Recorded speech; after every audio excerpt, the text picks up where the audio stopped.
Ever have that feeling? Like the world around you isn't quite solid, that maybe your take on things is a bit off. It's a strange thought, isn't it? It really is. And today we're doing a deep dive into something that explores exactly that.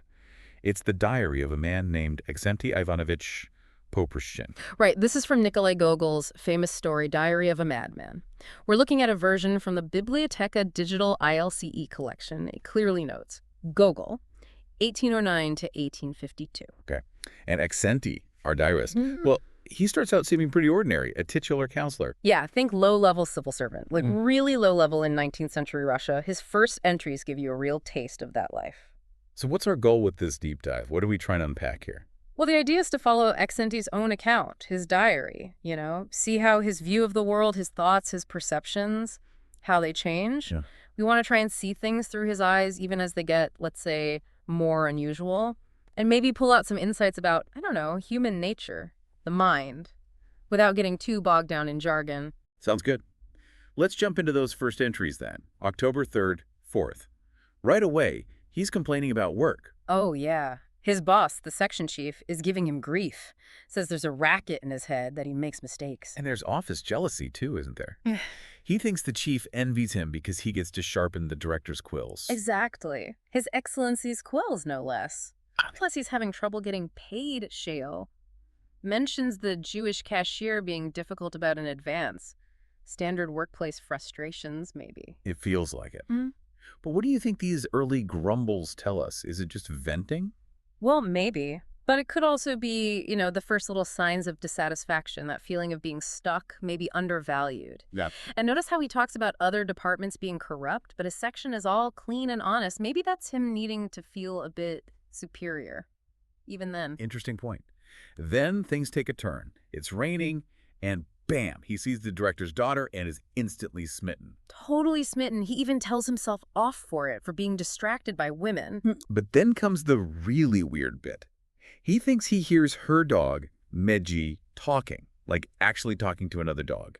This feels significant. Absolutely pivotal, because his reaction isn't just, wow, that's weird. He starts trying to explain it away Oh. with these really bizarre examples, like, oh, maybe English fish speak foreign languages, or maybe cows ask for tea in shops. It's like his mind is already trying to bend reality to fit this impossible event. Instead of just dismissing it. Exactly. And he immediately decides he has to follow this dog, Medji. That's the start, really, the start of him going down a different path. He does. He tracks Medji to this big house, Zverkov's place, sees the director's daughter go inside. And his reaction, I need to know more. He's hooked.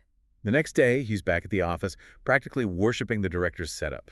Fancy books in French and German. Even though the director barely says anything, just like, what's the weather like? Huh. Right. But Aksema sees deep intelligence there. He thinks the director favors him. Reads this journal of the Bee, has opinions on the French, on some landowners dancing. It screams insecurity, doesn't it? He's projecting all this intelligence onto the director, probably because he feels so inadequate himself. He wants so badly to be part of that higher world just by observing it. Then he gets his moment. The daughter comes into the office. He's completely floored. Her dress, her voice. Like a canary, he says. Yeah. And she asks about her father, and he just stammers. Then she drops her handkerchief. A nice one, cambric. And our hero makes a lunge for it. Nearly wipes out, retrieves it, hands it back. And she gives him this smile.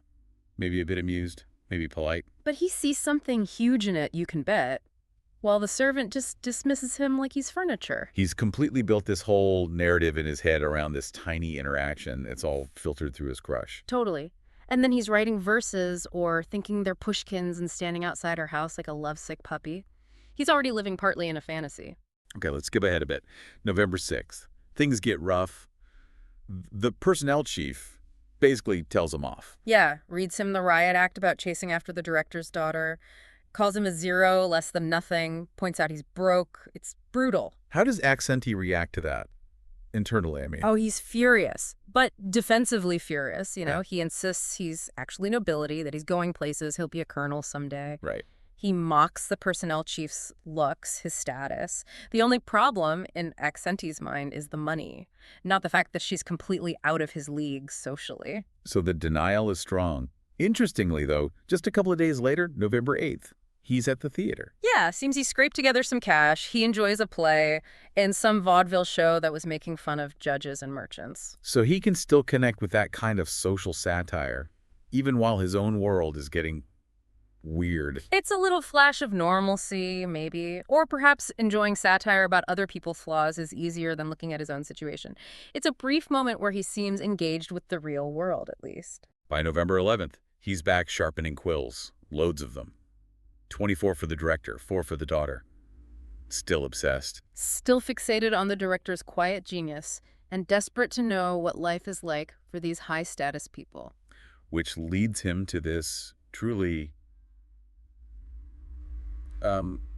creative plan. Creative is one word for it. He decides the only way to get the inside scoop on the director's family, especially the daughter, is to read the dog's mail. The letters between Medji and this other dog, Fidel. Yep. He actually tries asking Medji directly first, which, unsurprisingly, doesn't work. Which just shows how far his thinking has drifted, right? Absolutely. So he doubles down. He goes to Fidel's place on Meshchanskaya Street, which he notes smells bad, by the way. Nice detail. Always judging. He has this awkward chat with the maid, but eventually finds the prize. Mm-hmm. Letters under Fidel's cushion. After getting bitten by the dog for his trouble, but he's thrilled. He thinks he's found the key. So these letters, dated November 13th, from Medji to Fidel. Hmm? What's in them? What does he think is in them? Well, he doesn't see them as, doggy observations. He sees secrets. Medji complains about Fidel's name, talks about enjoying their chats. Okay. She mentions liking Mr. Sophia, that's the daughter, and how Popper, the director, pets her. Details about food, coffee, bones, mundane stuff. But accent he sees more. Oh, definitely. Medji mentions Papa seemed anxious about some award or promotion, wondering will I receive it or not, and then being happy when he gets a ribbon. Accentee probably latches onto that. And Sophia. Medji describes Sophia being stressed before a ball, tired after. Medji can't see the fun in it. Then, crucially, Sophia meets a chamberlain, this Mr. Teplov. Ah, Teplov. Medji compares Teplov unfavorably to another dog, Trezor, but the real kicker. Oh. Medji describes a functionary in Papa's office, says he looks like a turtle in a sack Ouch. with hair like hay, and that Sophia finds this guy amusing. It's clearly meant to be Maxenti. Wow, how does he take that?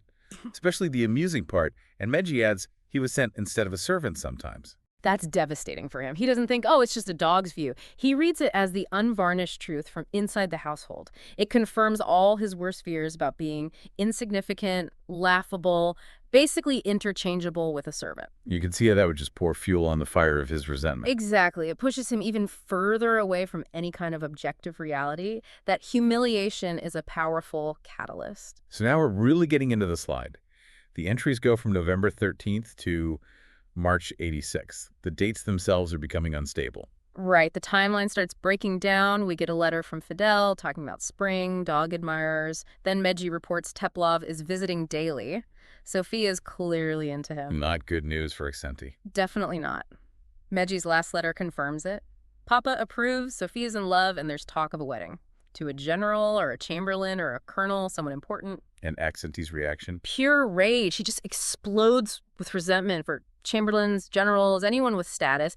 He starts ranting about wanting to be a general himself, just so people would have to respect him, step aside for him. This seems to be a breaking point. It really does. He tears up the dog letters. And then we see an entry dated November 3rd, completely out of sequence, where he's questioning his own rank. Why am I a titular counselor? He starts fantasizing about magically appearing in a general's uniform. The chronological confusion is telling. Very. His mind is becoming disorganized. He even wonders if the director is a Mason. He's desperately trying to make sense of why he's stuck, why he's not important like Teplov. And his obsession with rank and status just intensifies. It becomes all-consuming. It's not just ambition anymore. It's tied up with his entire sense of self, his perceived failure with Sophia.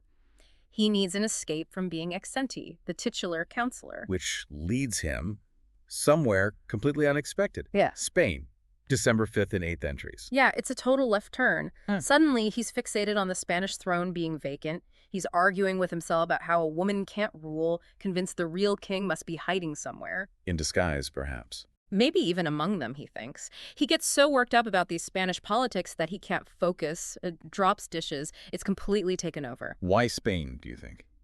It's hard to say for sure, but it feels like a complete shift into grandiosity. Spain offers a stage big enough for a truly significant identity, far removed from his depressing reality as a minor clerk obsessed with his boss's daughter. It's pure, large-scale delusion setting in. And then Yeah. the final leap, April 3rd, year 2000, that date alone. Tells you everything, doesn't it? He Yeah. announces it flat out. I am the king of Spain. Ferdinand VIII, specifically. It just declares it. Yep. Dismisses his old life, being a titular counselor, calls that the crazy idea. He even has this bizarre explanation about brains being moved by wind from the Caspian Sea. Wow. He tells his landlady, Marva, refuses to go to the office anymore. Why would the King of Spain go to the office? It's a complete break. He's constructed an entirely new reality. Absolutely. The delusion is now total. Yeah. His former identity is shed. The next entry, March 86th, another impossible date, describes him actually being taken to the office, presumably because he stopped showing up. And his behavior there is just, well, kingly in his view. He treats everyone, including his superiors, with complete indifference. Refuses to work. And this signature. He signs a document, Fernando VIII, bold as brass. Then he goes to the director's house. Yes. And tells the daughter Sophia that they're destined for happiness together, despite their enemies trying to keep them apart. Then, almost as an aside, he concludes women are in love with the devil. Just totally disconnected sequences of thought. Exactly. His delusion dictates his actions, but his underlying thoughts are becoming increasingly fragmented and strange. The logic is gone. The final entries are tough to read, no clear dates, ending with February 34th of 343. They describe his confinement, it seems. It sounds like he's been institutionalized, or at least confined somewhere. He talks about being brought back to the office again, still defiant. He has this strange thought about roosters having Spain under their feathers. And mentions a grand inquisitor. Yes, who seems angry with him, likely part of his delusion, maybe representing the authorities or doctors trying to deal with him. The entries become just fragments of suffering. Physical abuse, too. Isn't there water poured on his head? Yes, he describes that torment. He feels totally alone, misunderstood. He cries out for help, for a troika, that fast Russian carriage to escape. He longs for his mother. It's incredibly sad. Utterly heartbreaking. And the very last line. Comes out of nowhere. Do you know that the Bay of Algiers has a bump right under his nose? Just complete fragmentation. The final flicker of a mind that's completely shattered. So, quite a journey we've taken, tracing Accentee's diary from everyday office gripes and this intense, hopeless crush. Right through to intercepting dog mail. And ending up as the tormented king of Spain in his own mind. What are the big takeaways here, do you think, from this deep dive? Well, it really hits home how fragile our minds can be, doesn't it? And how things like social pressure, feeling insignificant, frustrated ambition, how they can really twist our perception of reality. The line between what's real and what's delusion just gets incredibly blurry for him. It completely dissolves, and it shows how that desperate need for meaning, for status, for self-worth can lead down some very dark and strange paths if reality doesn't provide them. Which leaves us, and you listening, with a final thought. Accentee's dive into his own shattered reality is extreme, obviously. But it makes you wonder, doesn't it, about our own realities? How much are our own perceptions shaped, maybe subtly, by our own frustrations, our desires, the social pressures we feel? Where are our own little vulnerabilities when it comes to how we see the world? It's definitely something to mull over. How solid is the ground beneath our feet?